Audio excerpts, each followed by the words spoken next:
Недавно совсем я разговаривала с одной девушкой, во многих вопросах мы сошлись, и вот она закинула такую вот мысль, что у нас в России понятие деньги или богатый считается плохим, Да. и люди как бы злые становятся на таких людей, там, ну, на богатых и так далее, а как жить без богатых людей тоже, ну, общество не может быть и так далее.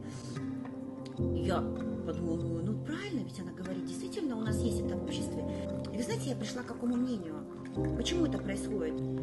Такая инерция мышления русского человека не в пользу богатых, да? Если мы говорим о Западе, там, например, вау, если ты богатый, тебя любит Бог, и там, значит, тебя превозносят сразу в рамки чуть ли не святых. Тогда как у нас наоборот. А почему? Потому что русский человек неоднократно видел в своей жизни, как, извините меня за выражение, скурливаются люди, когда зарабатывают большие деньги.